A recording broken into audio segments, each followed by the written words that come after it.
అత్యుత్తమర్యాంకులే లక్ష్యంగా నారాయణ.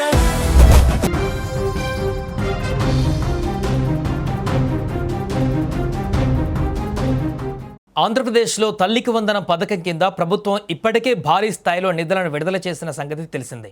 రాష్ట్ర వ్యాప్తంగా 60 లక్షలకు పైగా విద్యార్థులకు ప్రయోజనం కలిగేలా 10,000 కోట్లకు పైగా ఆర్థిక సాయాన్ని ప్రభుత్వం విడుదల చేసింది. అయితే డబ్బులు అందరికీ చేరలేదనే ఫిర్యాదులు కూడా పెద్ద ఎత్తున వస్తున్నాయి. చాలామంది తల్లిదండ్రులు తమ పిల్లల అర్హులైనటువంటి ఖాతాలలో డబ్బులు జమ కాలేదని చెబుతున్నారు. మరికొందరు తమ పేర్లు జాబితాలో కనిపించడం లేదని ఆందోళన వ్యక్తం చేస్తున్నారు. ఈ నేపథ్యంలో ప్రభుత్వం కీలక నిర్ణయం తీసుకుంది. తల్లికి వందనం పథకం కింద అర్హత ఉన్నప్పటికీ డబ్బులు రాని వారికి మరొక అవకాశం కల్పించింది. ఎవరైనా తమకు నిధులు జమ కాలేదని భావిస్తే అభ్యంతరాలు, ఫిర్యాదులు నమోదు చేసుకోవచ్చని స్పష్టం చేసింది. ఈ మేరకు ప్రభుత్వం ప్రత్యేక షెడ్యూల్ను విడుదల చేసింది. ప్రస్తుతం అర్హులు, అనర్హుల జాబితాలను గ్రామాలు, వార్డులలోని స్వర్ణ గ్రామ, వార్డు సచివాలయాలలో ప్రదర్శిస్తున్నారు. లబ్ధిదారులు తమ పేర్లు జాబితాలో ఉన్నాయా లేదా అన్నది అక్కడికి వెళ్ళి పరిశీలించుకోవచ్చు. ఆగస్టు 3వ తేదీ వరకు ఫిర్యాదులు, అభ్యంతరాలు స్వీకరిస్తారు.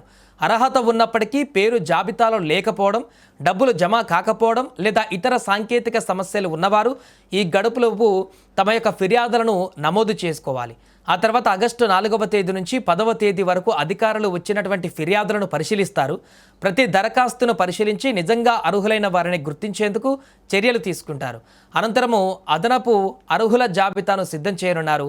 ఇక మొదటి విడతలో సాయం అందని కుటుంబాలకు ఇది చాలా ముఖ్యమైనటువంటి అవకాశం. ముఖ్యంగా అర్హత ఉన్నప్పటికీ ఏదైనా కారణంతో జాబితాలో పేరు మిస్ అయిన వారు తప్పకుండా ఈ అవకాశాన్ని వినియోగించుకోవాలని అధికారులు సూచిస్తున్నారు. అలాగే 1వ తరగతిలో కొత్తగా చేరిన విద్యార్థులు, జూనియర్ ఇంటర్లో తాజాగా అడ్మిషన్ తీసుకున్న విద్యార్థులకు కూడా ప్రభుత్వం శుభవార్త చెప్పింది. వీరిని కూడా తాజాగా అర్హుల జాబితాలో చేర్చనున్నారు. ప్రభుత్వం విడుదల చేసిన షెడ్యూల్ ప్రకారము ఆగస్టు 25వ తేదీ వరకు 1వ తరగతి, జూనియర్ ఇంటర్ అడ్మిషన్లకు గడువు ఉంది. ఆలోపు అడ్మిషన్లు పూర్తి చేసుకున్న విద్యార్థుల వివరాలను అధికారులు నమోదు చేస్తారు. ఆ తర్వాత కొత్తగా అర్హులైన విద్యార్థుల జాబితాను ఆగస్టు 30వ తేదీ విడుదల చేయనున్నారు.